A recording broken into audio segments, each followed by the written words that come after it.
ce shiur dédié pour la question de l'âme de Karen Ruth Lane. Alors, la question de Jonathan, est-ce que quelqu'un qui n'est pas encore marié, son étude de Torah a-t-elle une valeur? C'est ça ta question? C'est pas ma question. Non, c'est-à-dire, tant qu'on n'assure pas une fonction qui est en rapport avec la Torah, est-ce qu'on s'occupe vraiment de la Torah? Parce que on ne la fait pas forcément prospérer. Il y a un risque, entre autres, que la Torah se perde si les gens n'étudient pas. Si on étudie chacun dans son coin, entre guillemets, alors c'est pas forcément qu'on ne sait que la Torah. Si on assure une fonction, qu'on étudie et qu'après on enseigne, etc., ok, là on fait prospérer. Si on envoie un message, oui. Mais tous les sont bons. Que pour notre famille, c'est très très réduit. Est-ce qu'on peut dire qu'on est vraiment sec la Torah? Ok. Le Chazon Ish, il écrit qu'il n'y a pas de plus grand chesed avec l'humanité qu'étudier la Torah. Parce que l'étude de Torah est une grande mitzvah. Quand on fait une grande mitzvah, qu'est-ce qui se passe? On amène un flux de lumière dans le monde. Divin? Divin. Flux de lumière divine. À un point tel qu'il n'y a pas de mitzvah qui peut amener autant de flux de lumière divine dans le monde. Donc quelqu'un dans son coin qui étudie la Torah, il fait énormément de bien à l'humanité. Plus que tout. Plus que tout. Comment on peut voir ça? Si par exemple moi j'étudie ici, est-ce que ça va aider un juif? Oui, oui, absolument. Sans aucun doute. Sans aucun doute. Absolument aucun doute. C'est marqué des millions de fois dans la Torah. Juste une, dites-la. Hein? Une fois, dites-la nous où c'est écrit. Nous, Oz le Elohim, donner la force à Dieu. Oz, c'est un synonyme de Torah. Hashem Evarech Hashem Oz la Moïten. Dieu donnera du Oz à son peuple. C'est quoi? C'est la Torah. Et c'est marqué autre part, nous Oz l'Elohim, donner la force à Dieu. Quelle force? Donner la force d'étude de Torah. Parce que nous Oz l'Elohim, c'est marqué où? Ouais, c'est marqué dans les Teilim.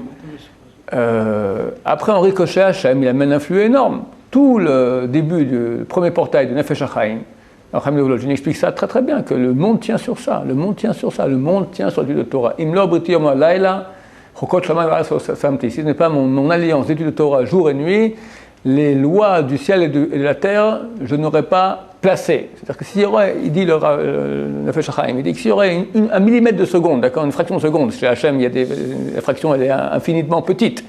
S'il y aurait une fraction infiniment petite dans le monde où il n'y aurait pas de Torah, une petite fraction, ici on dort, en Amérique, je ne sais pas, à Purim, quelque chose, hop, et on n'a pas de Torah dans le monde, à la seconde le monde disparaît. Je veux dire que si par exemple, voilà, il y a un groupe de personnes qui ne sont pas du tout dans la Torah, entre guillemets, et moi, voilà, je m'y connais un petit peu, je peux étudier de mon côté. C'est mieux quoi? Que je prenne ces 10 personnes-là, que je leur donne un petit truc, et que j'avance pas beaucoup moi, en réalité, que c'est une... La Torah est tellement importante que tu vois que si tu as le choix entre la Torah et faire une autre mitzvah, la Torah passe avant. Il y a un seul cas dans lequel la lacha dit tu arrêtes de faire la grande mitzvah qui est celle de l'étude de Torah, tu t'occupes maintenant de faire la petite mitzvah. Si c'est une mitzvah qui va passer, je n'en fais pas maintenant pour ne pas la refaire, enfin, c'est le moment où il faut la faire, c'est maintenant, et que personne d'autre ne peut faire. Donc si maintenant tu as un groupe d'amis, que toi seul tu peux influencer à les ramener à la Torah, tu es obligé d'arrêter d'étudier la Torah et d'aller leur parler. Moi-même, quand j'étais au début de ma carrière, j'ai étudié la Torah, j'étais très content, j'avançais en Torah très bien. Et j'ai commencé à parler à des gens pour le faire tchouva, ça marchait bien, et peu à peu les gens faisaient cette tchouva, et j'ai commencé comme ça à faire de plus en plus, et des séminaires, etc. Puis un beau jour, le responsable des séminaires en France, il fait son alia. Du jour au lendemain, comme ça, sans crier gare, je fais mon alia. Bon, d'un coup, tous les séminaires qu'on faisait en France, ça avait une bonne réussite. On faisait tchouva, ça marchait par centaines. C'était un truc vraiment très très bien. Un des participants du séminaire qui a fait une très belle tchouva, qui était vendeur, avait un magasin d'habits au Sentier, il a dit, moi je suis prêt à prendre les séminaires. Mais j'ai une question. Aujourd'hui, je fais mi-temps, je travaille, mi-temps, j'étudie la Torah. Qu'est-ce que je fais? Travailler, je dois continuer. Donc, à la place de mon mi-temps de Torah, je fais les séminaires. Pour moi, la réponse était claire. Entre mi-temps de Torah nul, c'est un débutant comme ça, et les séminaires où on se ramène des centaines de balais de tchouva, la question ne se pose pas. Mais je suis pas pris sur la responsabilité. Je suis allé voir le Rav Nissan Abba Shaul, qui a dit qu'il continue à étudier. Et les séminaires. L'étude de Torah passe avant. Ouais. Ah, je dis, et moi, Et moi, alors moi je suis un gros crétin, moi je peux tuer la Torah, et à la place de ça, je vais faire des séminaires. Il m'a dit, attaque vers l'Obayatra, c'est plus dans tes mains.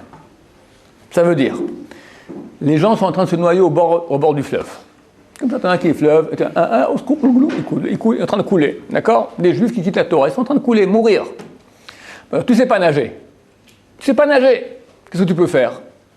Bon, alors continue de tuer la Torah. C'est pas, tu peux pas sauter à l'eau, tu vas servir absolument à rien.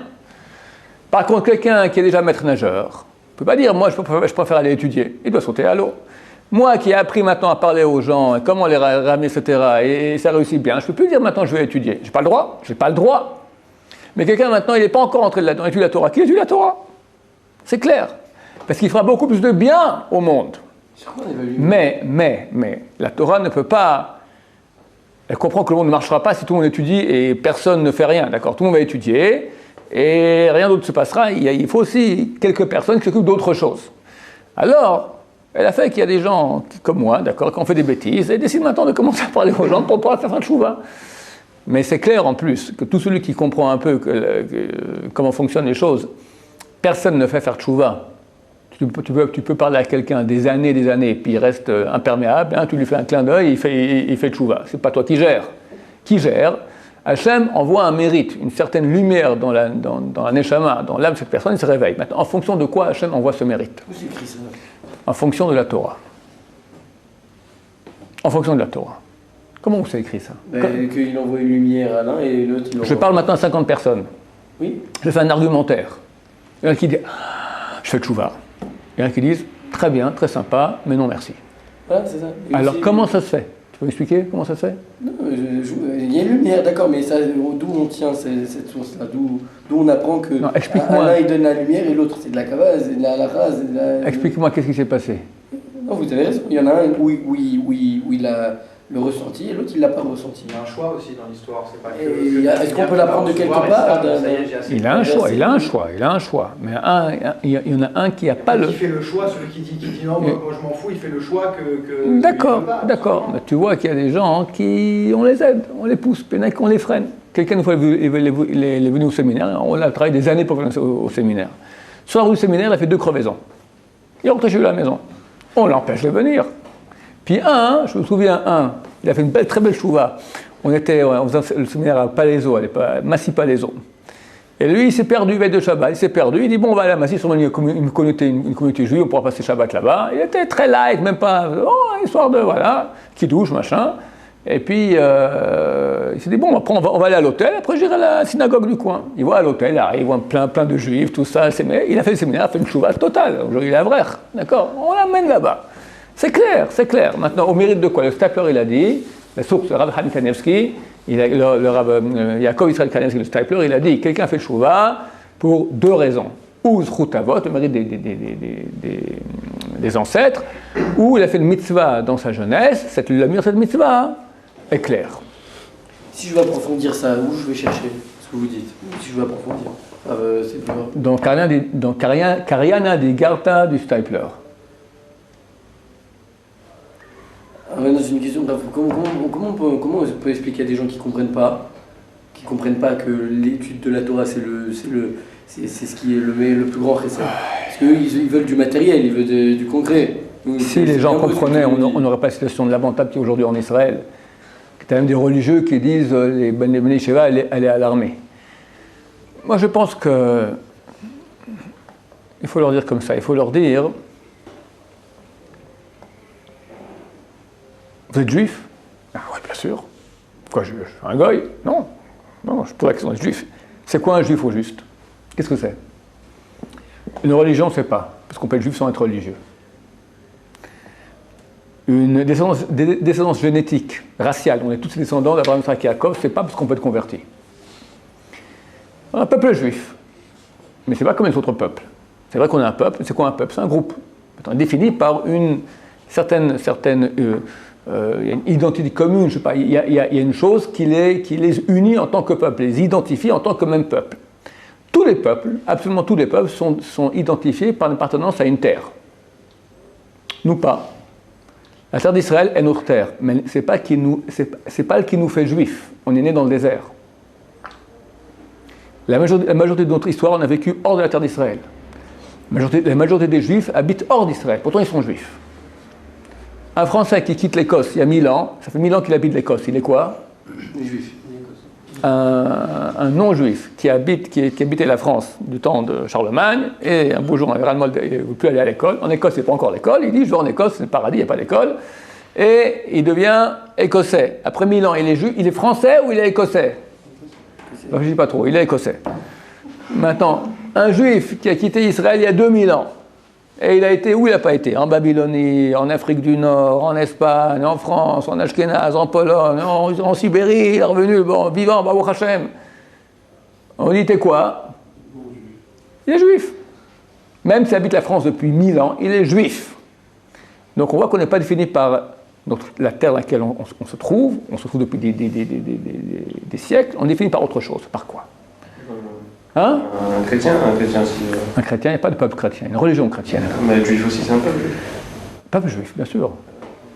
Un chrétien qui ne croit pas au christianisme, il est quoi? Il n'y a rien. Il y a un peuple juif. Il y a une religion chrétienne, il y a une religion musulmane. Tu as des Libanais musulmans, il y a des Libanais chrétiens. Donc il est libanais, fait partie du peuple libanais. Bon, confession, il est ou chrétien, ou juif, il y en avait un temps, il n'y en a plus beaucoup, ou musulman. Peuple juif. C'est pas une religion. Le peuple juif qui pratique la religion juive. Mais pas tous les juifs sont pratiquants. Il y a même une minorité, pourtant ils sont juifs. Ils sont juifs. Il peut dire je suis peuple chrétien ou je suis peuple musulman. Quelle va faire la différence? Pardon? Le chrétien. La différence, il y a des musulmans qui habitent en France et qui pourtant c'est pas par rapport à leur appartenance à la terre ou des choses comme ça. C'est une religion. C'est pas un peuple. Ils peuvent dire au même titre que je suis musulman, toi t'es juif. Non, c'est une erreur, parce qu'ils croient que juste c'est une religion. Ils disent non, la preuve en est complètement religieux, complètement, et on est juif. Tandis qu'un musulman, c'est une religion. Et pas le peuple musulman. Tu connais le peuple musulman? Non, d'ailleurs eux-mêmes disent c'est quoi musulman? Soumis à Dieu. Tu peux être norvégien, musulman. Ok, c'est une religion, c'est une façon de penser. Le juif, c'est pas une façon de penser. T'as des juifs qui pensent comme des goïs. Et ils sont juifs. Et t'as des goïs qui pensent comme des juifs. Tu as des personnes qui se sont converties, leurs parents sont convertis chez les libéraux, à Copernic. D'après la halakha, ils sont goy. J'en ai eu ici dans mon bureau un. Péot, chapeau, tzitzit. T'es goy. Crise de larmes. Crise de larmes. Il a tout, il se sent juif, il vit comme un juif, il pratique la religion, il a l'identité juive, il a tout ce que tu veux. Il est goy. Donc on voit que ce n'est pas une religion. Ce n'est pas le fait d'accepter, de vouloir faire qu'on devient... Non. Un musulman qui devient juif, il n'est plus musulman. Un musulman qui devient juif, il n'est plus musulman. Un juif qui devient musulman, il est toujours juif. Oui. Bien qu'il applique, bien qu'il fait que la religion musulmane. Ce que je dis. Donc on ne peut pas dire qu'une religion, que le judaïsme c'est une religion. Un musulman qui devient hérétique. Ouais. Il dit, moi je ne crois pas à vos babas. Il est quoi? Il est musulman? Il ne peut pas être musulman. Un juif qui est hérétique, il est juif. Et un non-juif qui est croyant au judaïsme, qui pratique le judaïsme, qui fait la totale, il est non-juif. Donc il y a ici une chose qui nous détermine en tant que juifs. Je leur dis comme ça. Quoi? Et ça il faut bien comprendre. Notre réalité, elle est spirituelle. On n'a pas de réalité physique. Demande-leur, tu fais ce que j'ai fait maintenant, tu leur dis, tu leur demandes. Dès qu'on parle spirituel, mais alors dis, toi donne-moi, explique, tu es juif, okay. Qu'est-ce que c'est? Mais qui structure la terre, tu vois, il va s'il est sérieux, il va en asile psychiatrique, il n'y a pas de réponse, il n'y a pas de réponse. Il n'y a pas de réponse. Il n'existe aucune définition rationnelle du juif, il faut bien le comprendre. Quand je fais ça en cours, je donne 1000 € à personne qui me donne une définition rationnelle. Ça n'existe pas. Impossible. Il y a des bouquins qui ont été écrits là-dessus, qui est juif, bon, personne ne sait répondre. Et pourtant, ils sont bien là. Alors, qu'est-ce que c'est? Qu'est-ce que c'est? C'est une réalité spirituelle. Hein? Ouais, dans le Larousse. Le Larousse, il dit, c'est quoi, juif? Juif, membre du peuple juif. Voilà, peuple juif, peuple constitué par les juifs. Alors, qu'est-ce que c'est? On sait pas. Chrétien ou musulman, qu'est-ce qu'on dit écrit? Religion. C'est une religion. Et écrit, mais forage. J'imagine, chrétien, religion chrétienne, ayant comme dogme, machin, etc. Voilà. Religion juive, disons, religion pratiquée par les juifs. Ok, mais c'est quoi, pas la religion, le juif, qu'est-ce que c'est? Et ça, il faut bien enfoncer le clou, que les gens comprennent. Ils se sentent juifs. Ils se sentent juifs, ces gens-là que tu parles. Ils revendiquent d'être juifs. Ok, alors qu'est-ce que tu veux? Explique-moi, je comprends toujours pas. Il faut triturer longtemps, ne donne pas la réponse. Je lui dis, ok, je te donne 1000 euros quand tu auras la réponse. D'accord? Propose-lui 1000 euros. Si jamais il te convainc, viens me voir que je puisse rétorquer pour pas que tu aies à les débourser. D'accord? Il n'y a pas de réponse, impossible. Pas de réponse rationnelle. Donc notre réalité, elle est spirituelle. Dès lors, c'est quoi? C'est une relation avec Hachem qui passe uniquement par la Torah. On est devenu juif au don de la Torah au mont Sinaï. C'est ça qui nous a fait juifs. Il ne peut pas y avoir autre chose. Il ne peut pas y avoir autre chose. Rationnellement, il ne peut pas y avoir autre chose. Rationnellement, tu prouves qu'il y a une réalité ici, elle existe, elle est physique, dont sa seule réalité est spirituelle. Quel critère qui a fait que moi je suis devenu juif, je suis né juif, et l'autre il est pas né juif? Comment on devient juif? Deux façons. Ou par une mère juive, par filiation maternelle, ou par conversion authentique. Ça c'est comment on devient. Mais qu'est-ce qu'on devient? On devient juif par mère. On devient juif par conversion. Mais qu'est-ce qu'on devient? Qu'est-ce que c'est? C'est pas ça que je vous demande, c'est à la racine, carrément. Qu'est-ce qui a fait qu'Hachem il a fait le tri des Neshamot et qu'il a dit toi tu seras juif et toi tu seras goy? Les enfants de Ramit plus une partie de convertis qui sont sortis d'Égypte ont eu une alliance spirituelle avec Dieu au mont Sinaï. Schlac! Ils sont mis ensemble et dès lors il y a une réalité spirituelle qui les lie. Chelek Elokam Imal, une partie divine. Oui. Qui s'appelle Torah. Qui s'appelle Torah. Évidemment, comment ça se fait que l'un il est juif et l'autre il est goy? C'est ça si... Ceux qui ne font pas partie de cette alliance, ils sont non-juifs. Oui, mais d'accord, mais c'est quoi le srout? C'est quoi le mérite? Ouais, voilà, pourquoi Hachem, il a 400 ans en Égypte. 400 ans d'esclavage en Égypte. Plus le mérite d'Abraham, Yitzhak et Yaakov. Mais n'importe qui veut aujourd'hui faire partie de cette alliance, il peut venir. Ce que je dis aux non-juifs. C'est pas juste, pourquoi vous et pas nous? Mais je regrette. Nous, on a fait 3500 ans qu'on se fait inquisitionner, pogromer, goulaguer, auschwitzé, et croisé, d'accord, et j'en passe de toutes sortes d'horreurs terribles. Ouvre les journaux, on parle sur nous sans cesse. Parce que nous. Attends. Non, nous aussi. Moi, j'étais pas au Mont Sinaï, moi, j'étais pas truc. Moi, je me rappelle que de ce que je vis aujourd'hui. Je comprends ce que tu me dis. Je dis que toi, aujourd'hui, tu souffres en tant que juif? Oui, bien sûr que tu souffres en tant que... Tu peux parler comme ça dans n'importe quel quartier à Paris avec la kippa et tout ça, jamais de la vie. Tu te fais caillasser, dans le meilleur des cas. D'accord? Donc, tu souffres parce que tu es juif. Non, des non-juifs te posent la question, pourquoi vous avez droit à ça? Mais nous, d'abord, on souffre pour cela. On va avec une sorte de drapeau de Dieu, d'accord, mais qu'est-ce qu'on souffre pour ça? Maintenant, vous avez le droit, à chaque moment, vous voulez maintenant intégrer au site cette alliance avec Dieu, pas de problème, tu le fais. Sans devoir payer 3500 ans de souffrance. Donc, qu'est-ce qui est injuste? Attends, moi, je suis en train de répondre à une question qui s'appelle pourquoi est-ce que ce n'est pas injuste que Dieu ait choisi l'un et pas l'autre? Maintenant, je réponds à ces questions. Maintenant, tu as une autre question qui est Qu'est-ce qui fait que moi, en tant que vivant aujourd'hui sur cette terre, j'ai été choisi pour être juif sans que j'ai conscience de cela, et un autre, il n'a pas été choisi pour être juif. Lorsqu'il y a eu... Bonne question. Comme c'est marqué dans la Torah. Hashem karati manu brit bechorev. Dieu a conclu une alliance avec nous. Je te cite moi, la Torah. Dieu a conclu avec nous une alliance au Chorev. Chorev, c'est le mont Sinaï. Lo imanu bilvad karati manu Hashem et abrit azot. Pas seulement avec nous, Dieu a conclu cette brit, cette alliance.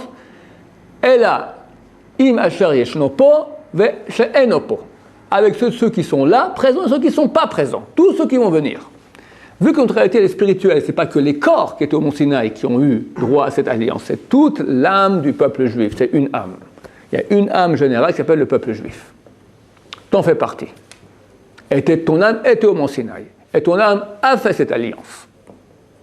Maintenant, M. Martin Dupont qui veut maintenant insérer l'alliance, il peut le faire. Il en faisait partie, lui, non, absolument pas.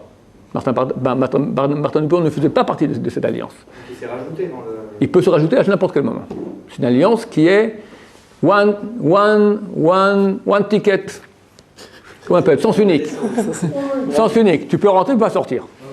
Et Tu peux rentrer, tu peux pas sortir. Un goy un goy qui devient qui fait une conversion, d'accord. Et si la conversion, elle est authentique, et après, il décide, je plaque tout, il est juif. Si c'est une femme, ses enfants sont juifs, à elle. Et si toutes ses filles sont juives, après 1000 ans encore. Par ça peut, descendance maternelle. Ça peut être du cinéma, elle a peut-être... J'ai bien dit, si la conversion est authentique. Ah, définissez, c'est quoi? C'est quoi une conversion authentique? C'est très simple. Quelqu'un, avant d'entrer au mikvé, devant un tribunal sérieux, de rabbanim sérieux, prend ce soir de façon authentique l'application des mitzvot. Si quand il rentre dans le mikvé, il dit « je prends sur moi le joug des mitzvot du peuple juif, j'accepte tout ce que la Torah nous ordonne », il rentre non juif, il ressort juif. Et le lendemain, Le lendemain, il plaque tout, ça ne peut pas être le lendemain, parce que quelqu'un ne peut pas être sincère, prendre sincèrement maintenant de faire tout. Si on voit pendant quelques temps après la conversion, il est sérieux, ça prouve rétroactivement que dans le mikvé, il était sérieux, et il est juif, même si après il plaque tout. Si le lendemain, comme il y a eu des cas ici à Jérusalem, ils ont emmené une bonne côtelette de porc pour fêter qui se convertit, d'accord, une bûche à Noël, je sais pas quoi, un truc comme ça, il y en a comme ça. Ça vaut rien. Oui. Alors que vous avez donné le développement qui va pousser plus ou moins les juifs qui n'étudient pas la Torah à appliquer la Torah, le problème c'est que beaucoup de gens ne sont pas intelligents. Et on se met à répondre, moi le principal c'est que je me sens juif. Je me sens juif et moi c'est tout. Et la Torah, j'en ai rien à faire. Moi je me sens juif. Non, mais du moment qu'on le définit en tant que. Du moment que sa définition, elle est Torah. Alors, ok, mais qu'est-ce qui est marqué dans la Torah? Tu te sens juif, ok, mais pourquoi tu te sens juif? C'est quoi c'est quoi ton identité juive? Il faut le mettre dans le coin du mur. Il faut lui montrer. C'est pas un peuple qui est défini par une terre, c'est pas une race, c'est pas une génétique, c'est pas une religion. Alors c'est quoi? Il faut le cuisiner. Je vous fais en cours, il faut le cuisiner. Le type, il faut qu'il transpire. Je vous dis, il va répondre. S'il est honnête, il va répondre quoi? Il va répondre, tu prends la tête avec tes définitions. Ok, prends la tête, t'es pas sérieux. Dégage, t'es pas sérieux. Moi, je te parle, tu veux parler sérieusement? J'ai pas le temps. Tu veux? On va être sérieux, on parle sérieux. Quoi, ça? Au moins qu'il n'ait pas l'idée qu'il est ce petit religieux et il ne sait pas ce qu'il raconte. Que lui comprenne que c'est un menteur, il n'est pas un type authentique. Tu le bloques. Tu lui dis, moi je veux être sérieux. Tu as le temps? Moi j'ai pas le temps pour ne pas être sérieux. Tu veux être sérieux? Sois sérieux. Mais attention, jusqu'au bout. Et là, tu le ratatines.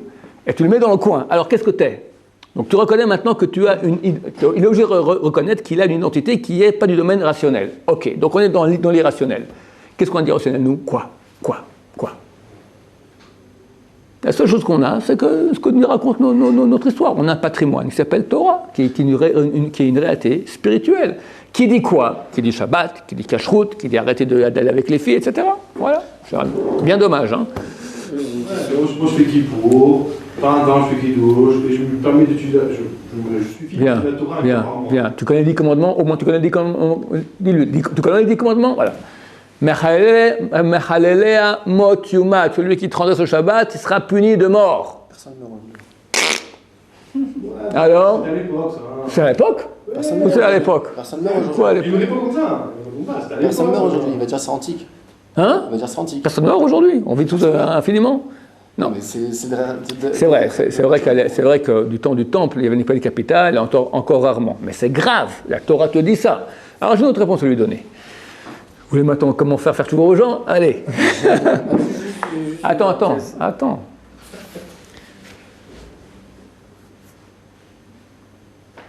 Si je te dis que tu es un goy, il sera très touché. Ils se sont juifs. C'est toujours plus profond, c'est clair. Ils sont juifs. Ok. Maintenant, dis-moi, ton arrière-grand-père était pratiquant? Bien sûr. Maintenant, dans la famille, les cousins, premier, deuxième, troisième degré, neveux, tout ça, c'est tous mariés entre juifs? Non. Il y en a beaucoup? Oh, ouais, beaucoup. Mariés avec des non-juifs. Je ne comprends pas. Comment ça se fait que ton arrière-grand-père qui était religieux, maintenant, il y a beaucoup d'arrière-petits-enfants qui sont non-juifs? Et il ne saura pas quoi répondre.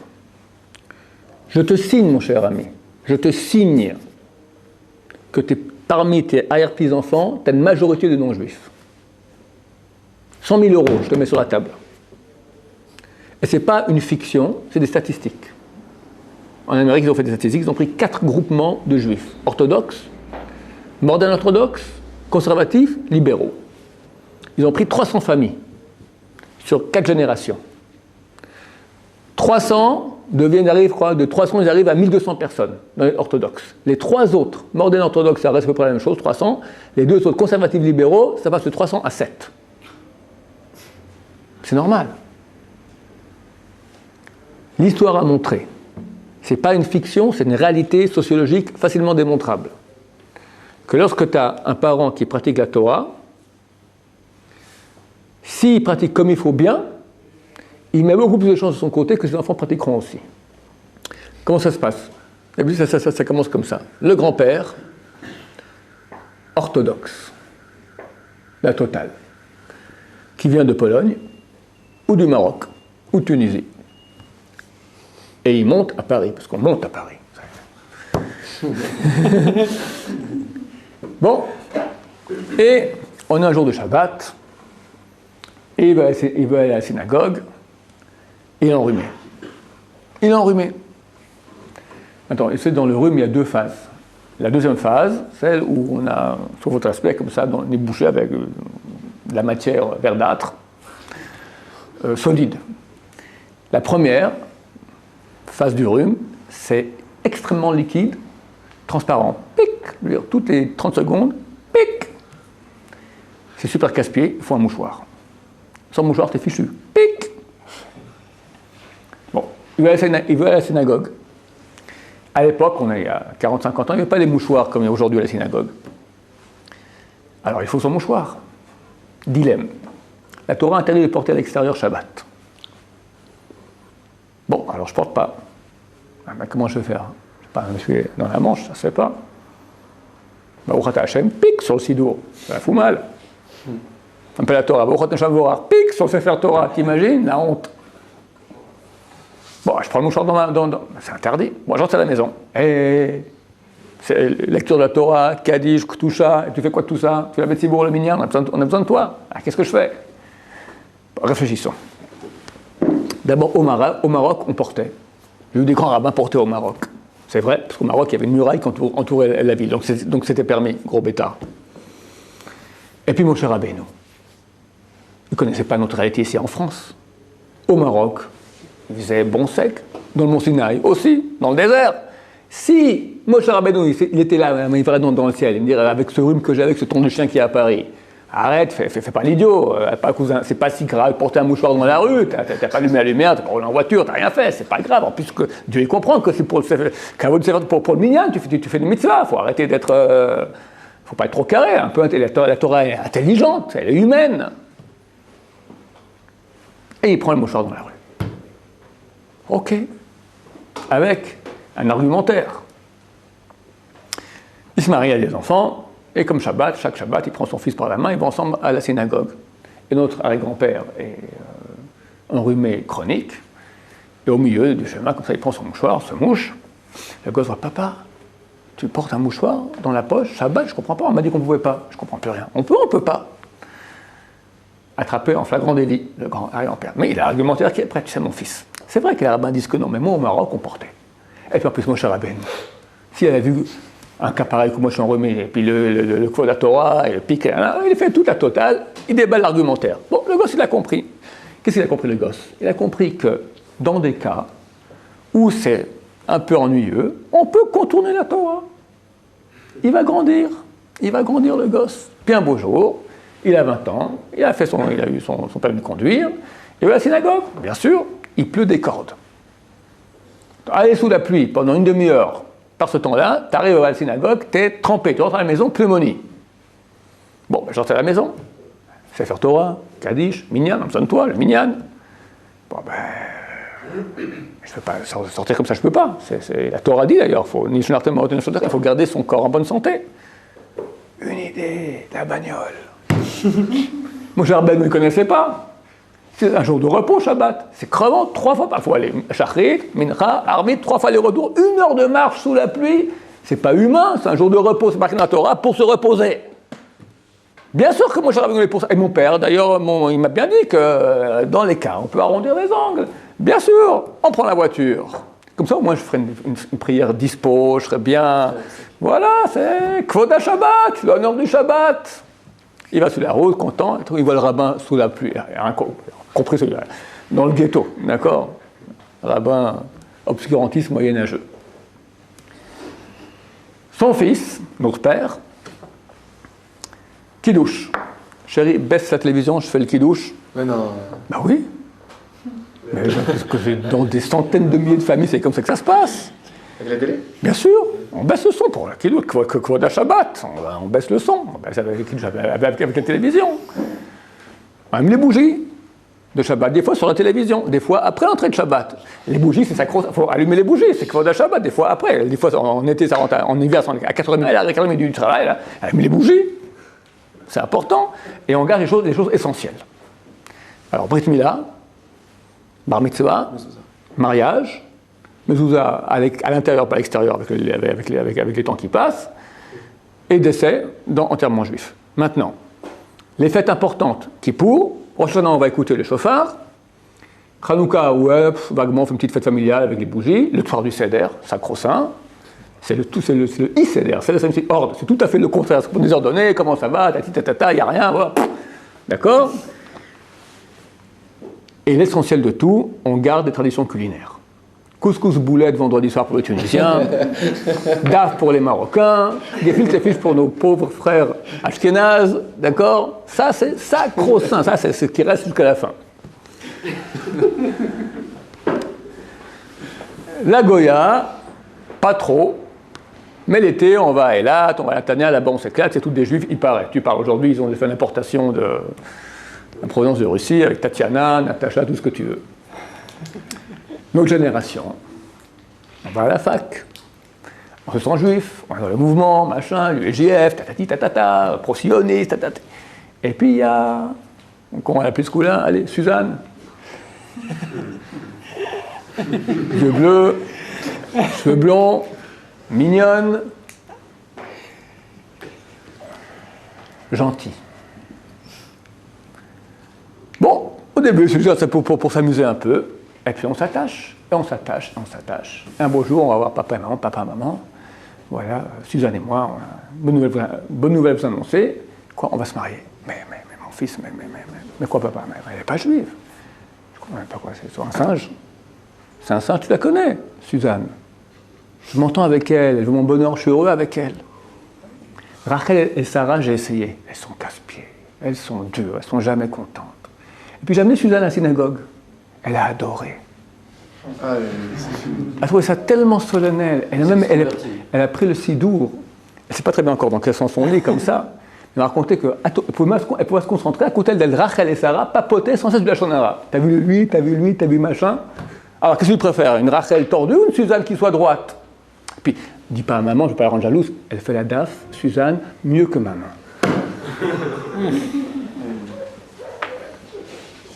Elle accepte de lui parler, on fait la Brit Mila pour nos enfants, on va faire la Brit Mila, il y a un rabbin qui fait la Brit Mila aussi quand la mère n'est pas juive.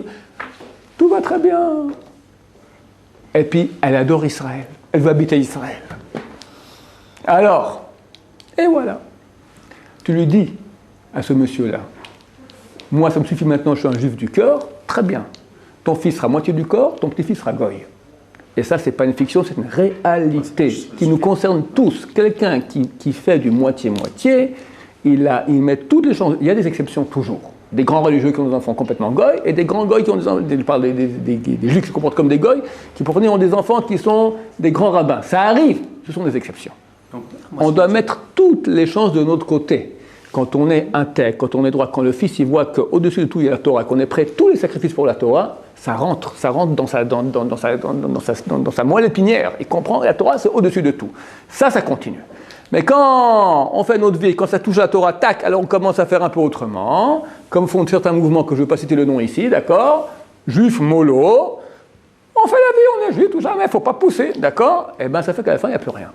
Et ça c'est une réalité. Les mouvements libéraux sont florissants. De quoi? Il n'y a pas d'arrière-petit-fils de libéral. Un arrière-petit-fils de libéral, il est goy, fini, complètement assimilé. Ils sont florissants par des juifs, dont les ancêtres étaient religieux, qui ont fait moins. À la fin, ils rentrent dans un truc libéral où ils peuvent s'appeler juif alors que tout est permis. Baruch Adonai,